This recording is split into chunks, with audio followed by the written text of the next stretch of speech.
Sir we have எண்மண் எண்மக்கள் யாத்திரை உங்களுடைய ஆதரவோடு தமிழக பாரதிய ஜனதா கட்சி கிட்டத்தட்ட 200 தொகுதியில் தாண்டி இருக்கும் sir. 200 constituency we have crossed. Now I firmly believe sir, ஒரு ஆல்டர்னேட் தமிழ்நாட்டில் சரியான ஆல்டர்னேட் இருந்தா யாரும் ஓட்டுக்கு பணம் கொடுக்க வேண்டிய அவசியம் இல்லை. நீங்க ஆல்டர்னேட்டே மக்களுக்கு கொடுக்காம ஒரே குட்டையில் ஒரு 2 மட்டையை கொண்டு வந்து நிறுத்தி வச்சு கேண்டிடேட் டிஃபரன்சியேஷன் கிடையாது. எல்லாரும் அந்த குடும்பத்திலிருந்து வந்தவங்க, 7 முறை 8 முறை 9 முறை எலெக்ஷன் நின்னவங்க. ஆம் ஆத்மி ஒரு எக்ஸாம்பிள் எடுத்துக்கங்க sir. Whatever we say, Aam Aadmi இப்போ அவங்க எங்கேயோ போயிட்டாங்க sir.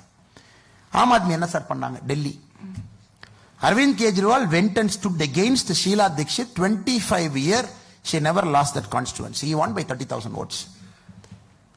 Aam Aadmi first election. ஏன்னா சார் எவ்ரிபடி தாட், ஓ காங்கிரஸ்க்கு ஏதோ வித்தியாசமா ஏதோ கொண்டு வர்றாங்கப்பா,